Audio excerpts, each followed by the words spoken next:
You absorb other people's pain like it's oxygen. Someone walks into the room carrying something heavy, and before they say a word, you already feel it in your chest. You sit across from someone who is barely holding it together, and by the time they leave, you're the one who can't breathe. You've probably told yourself this is just who you are, that you feel more, that you care more, that your sensitivity is both your greatest gift and your deepest wound. But what if that story isn't entirely true? What if what you call empathy has quietly become something else entirely? Something that serves everyone around you except you. Here's what nobody tells empaths. The exhaustion you feel isn't proof that you're too sensitive for this world. It's proof that you were taught to use your sensitivity in a way that violates you. From the time you were small, you learned that your ability to sense other people's emotional states kept things safe.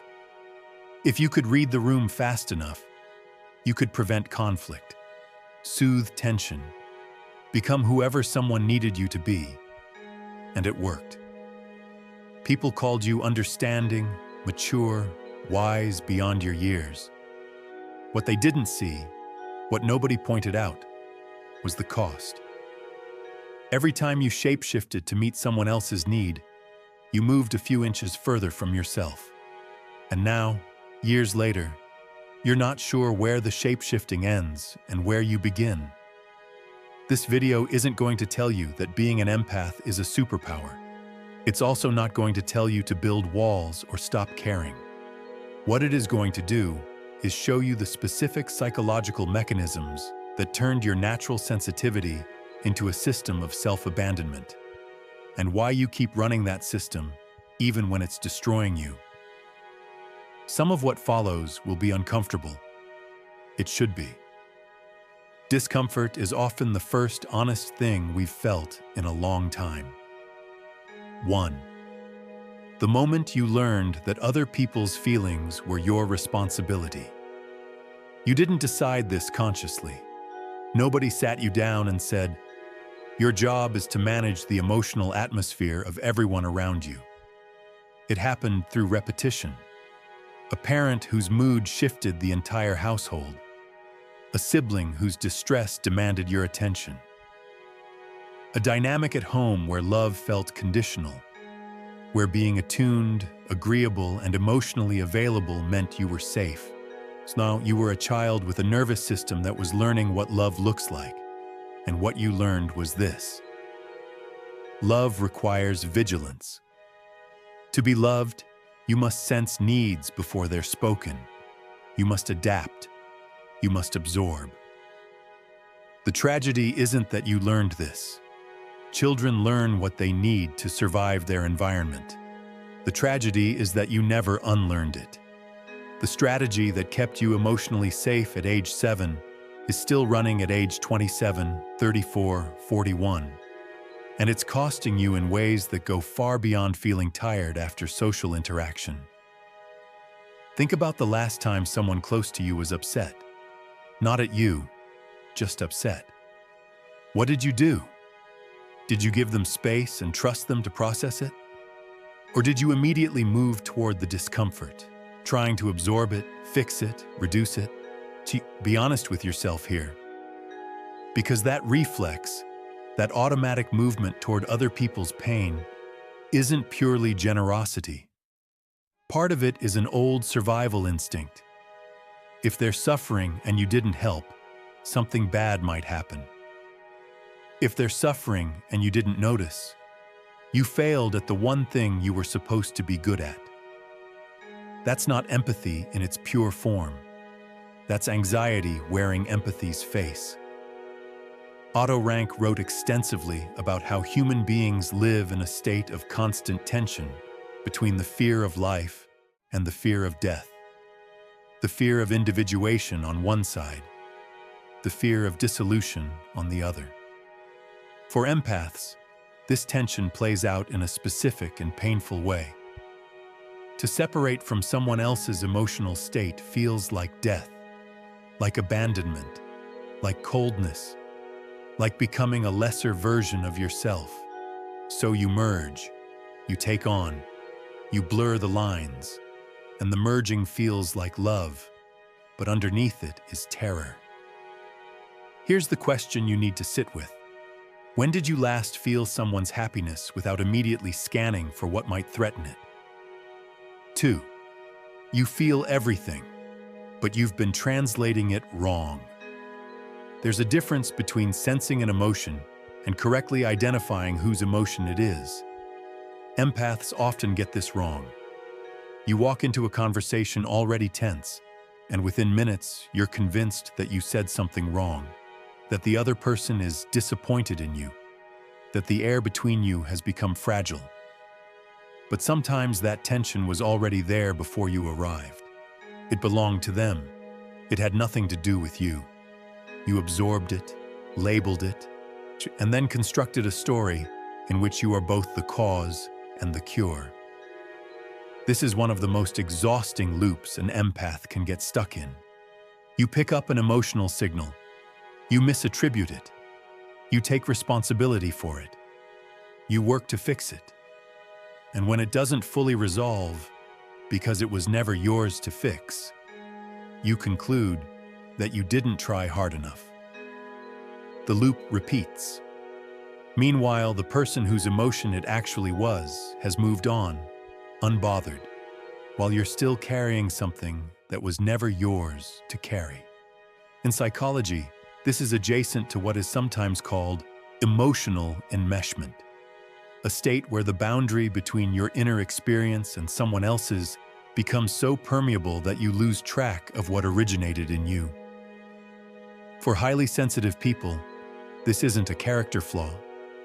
It's an adaptive mechanism that developed in environments where emotional attunement was required for safety or connection. But adaptation and health are not the same thing. Something can be adaptive and still be slowly suffocating you. The work here isn't to become less perceptive. Your perceptiveness is real. The work is to develop what you might call authorship, the ability to notice what you're feeling, trace it back to its source, and make a conscious decision about whether to engage with it. Not every emotional signal that lands on your radar requires your response. Not every wound in your vicinity is yours to heal. Ask yourself this: how much of what I call my anxiety actually began in someone else?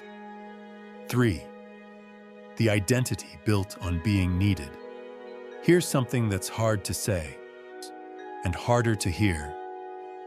A significant part of your identity may be organized around being the person other people depend on. Not because you're manipulative, not because you're insecure in a way you'd recognize, but because over time, being the helper, the understander, the emotionally available one became the answer to the question, who am I? When you are needed, you know exactly what to do.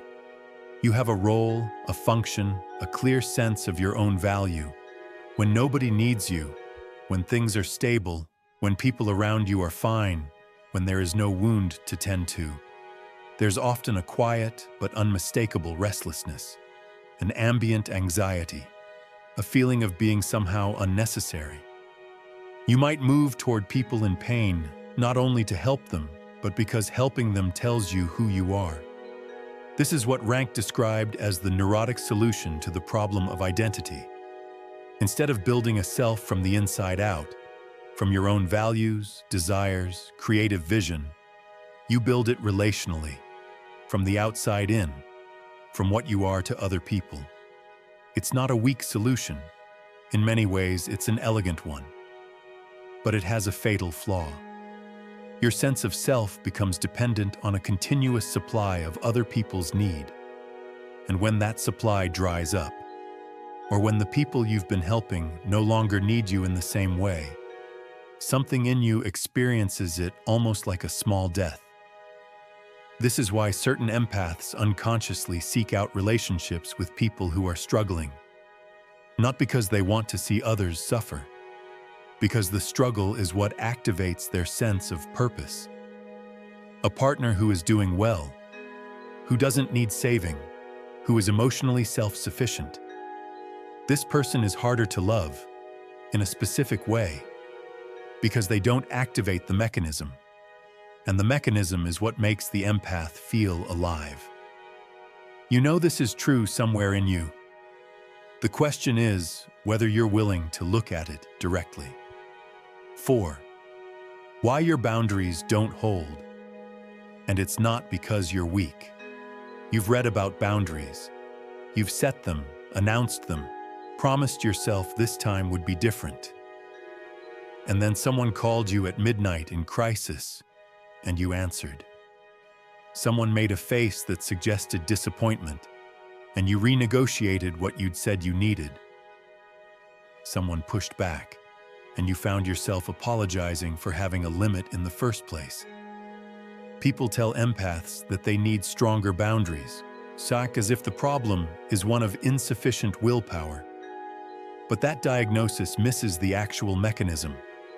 Your boundaries don't hold because every time you enforce one, a deeper system activates.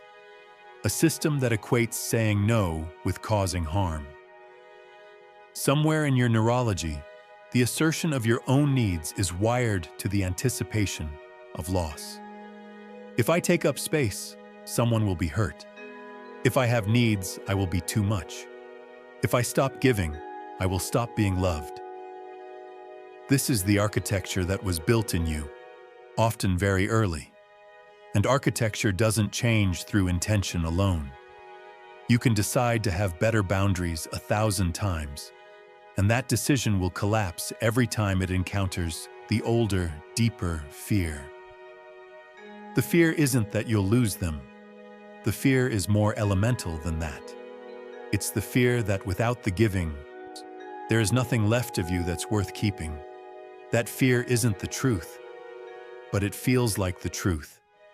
And feelings that feel like truth are the hardest things in the world to argue with. What would it mean to let someone be disappointed in you and stay in the room with that feeling without immediately moving to repair it? 5. The exhaustion is not about how much you feel, it's about the suppression. Most people assume that empathic exhaustion comes from feeling too much, from absorbing too much emotional content from too many people. And while there's something to that, it's not the core mechanism.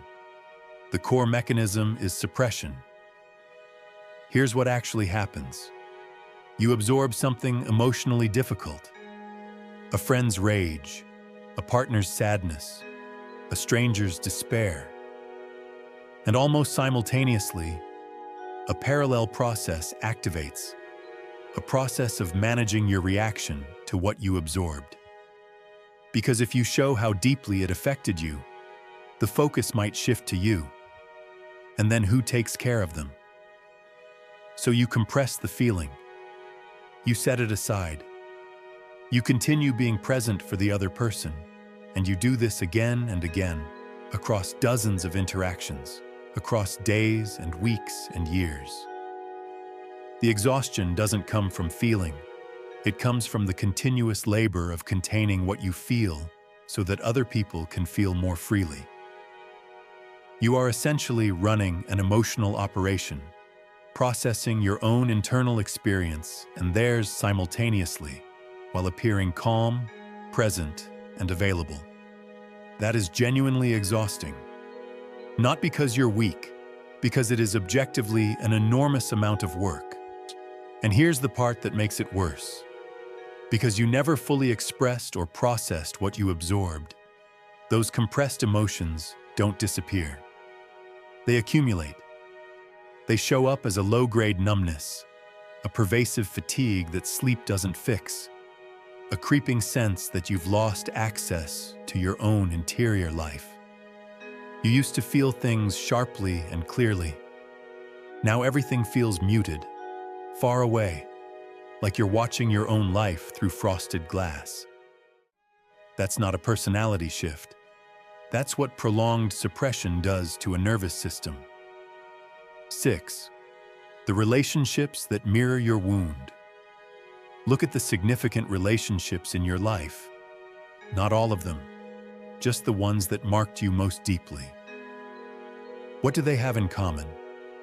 There's a reasonable chance that many of them involved someone who was emotionally unavailable, volatile, in pain, or in need of rescuing.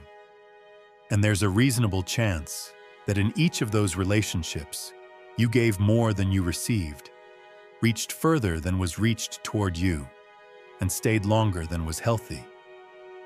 This isn't bad luck. It's attunement in action, turned against you.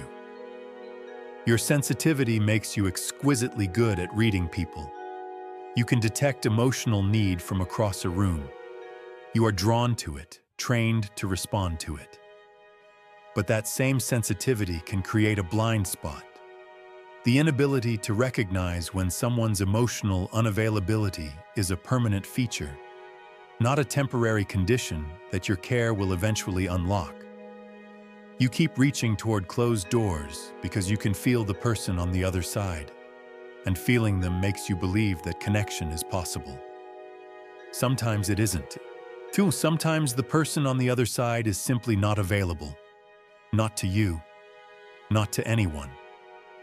And your sensitivity has been mistaking proximity for possibility. The question that matters here: is there a type of person you keep choosing? And is that choice about love? Or is it about the familiar feeling of almost being enough? 7.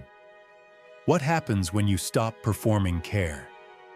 Imagine this. Someone you love is upset, and you don't immediately move toward them. You notice their distress, you acknowledge it internally, and then you wait. You give them space to sit with their own emotion, to reach toward you if they need to process without you rushing in to manage it. What do you feel in that moment? For most empaths, the answer is some version of unbearable. The urge to intervene is not just strong, it feels moral. It feels like to wait is to be cruel, to be cold, to be selfish. The discomfort of not responding feels like evidence of wrongdoing. And so you intervene, not because they asked, not because they needed you to, but because your anxiety at witnessing unaddressed pain was too high to tolerate. This is one of the most important distinctions to understand about empathic exhaustion. The care you perform is often as much about regulating your own anxiety as it is about the other person's well-being. You move toward pain because pain that goes unaddressed creates an intolerable state in your own nervous system. And so the care you give, as generous as it genuinely is, also serves a self-protective function. You help because helping brings relief, not just to them, to you. There is nothing shameful in this. It's a deeply human mechanism. But it means that the empathy you've been living isn't purely altruistic. It's also a coping strategy. And coping strategies, by definition, are not the same as healing. 8. The version of you that existed before you learned to disappear at some point. Early, probably. You were a person with needs, preferences, impulses, and moods that weren't organized around other people's comfort. You got angry and showed it. You wanted things and asked for them. You took up space without calculating whether that space was available. And somewhere in that early life, you received a message, implicit or explicit, that this version of you was too much, or not safe, or not lovable. So you edited yourself. You became watchful. You made yourself easier to be around by making yourself harder to actually know. The version of you that emerged, agreeable, perceptive, endlessly giving, was a masterpiece of social engineering. It worked. People loved you. But the original version of you didn't go anywhere. It went underground. Rank called the authentic self the creative will, the deepest expression of who a person is. beyond their social function, their relational role, their adaptive masks. He believed that neurosis, in its most fundamental form, is the suppression of the creative will in service of acceptance. And what you've been living, this version of yourself organized entirely around attunement to others, is, in his terms, a beautiful and costly form of self-suppression. The person you were before you learned to disappear is still there. Quieter now. Harder to hear, but present. And every time you feel that formless grief, that sense of absence at your own center, that feeling of not knowing what you actually want or who you actually are without reference to other people, that's them, still waiting. 9. Why healing feels like betrayal. Here is where it gets specific and hard. When you begin to change, when you start to hold your boundaries, to be more selective with your care, to take up space, to let people sit with their own discomfort without rushing to absorb it. The people around you will often respond as though you've become a different, lesser person. And their response will feel like confirmation of the oldest fear, that the only version of you that is loved is the one that gives everything away. Some relationships will not survive you becoming whole. This is real, and it is painful, and it deserves to be said without softening. If a relationship was built on the dynamic where you give and they receive, your decision to change that dynamic will register as a problem. Not because those people are necessarily malicious, but because systems resist change, and you were a crucial part of a system that served them. The grief you feel when you begin to reclaim yourself isn't weakness, it's the actual cost of the thing. Every act of genuine self-possession carries within it the shadow of what you lose when you stop being entirely available. You lose the comfort of being needed. You lose the identity built on service. You lose the familiar, if painful, predictability of the old dynamic.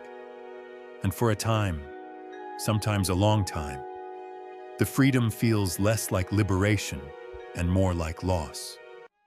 This is what Rank understood. Individuation is not a triumphant moment. It is a continuous act of courage performed against the anxiety of being alone in your own selfhood. Every time you choose yourself, you are choosing something genuinely frightening. And the fact that it's frightening doesn't mean it's wrong. 10. The sensitivity that was never the problem. Your sensitivity is not a flaw that must be managed. It is not a wound that needs to close. It is a genuine human capacity, the ability to perceive emotional complexity, to understand others from the inside, to be moved by the world in ways that most people can't access. That is not nothing. That is not something to overcome. But sensitivity deployed without a self at the center of it becomes something else. It becomes a mechanism for dissolution, a way of being in the world that requires your constant disappearance as its operating cost. And you know, somewhere in you, that this is not sustainable. Not because you're weak, but because nothing built on self-erasure can hold indefinitely. The empathy that doesn't drain you is not a different quantity of feeling. It's not less feeling, held more carefully. It's feeling that flows from a stable, present, differentiated self. A person who remains themselves even in the presence of another person's pain. A person who can be moved without being swept away. A person who can give without giving themselves away. That self is not built once. It's built continuously, in thousands of small acts of self-recognition. Moments where you notice what you actually feel, what you actually need, what you actually want. And you honor that information instead of immediately subordinating it to the needs of whoever is in the room with you. You already know how to feel. What you're learning, slowly, at great cost, with real difficulty, is how to feel and remain. Nobody is going to hand you the version of yourself that exists on the other side of this. There is no realization that will arrive fully formed and solve it. What there is this: a gradual, sometimes excruciating process of choosing your own interior over and over again in circumstances where that choice has always felt like danger. Some days you will choose it, and it will feel like strength. Other days you will choose it, and it will feel like grief. Both are true. Both are part of the same process. The sensitivity that runs through you, that has been with you since before you could name it, was never the wound. What wounded you was the world's response to it, and the way you learned to preemptively manage that response by disappearing before anyone could tell you to. You are still here, underneath all of it, quieter than everything else, waiting with a patience that is almost frightening. You are still here,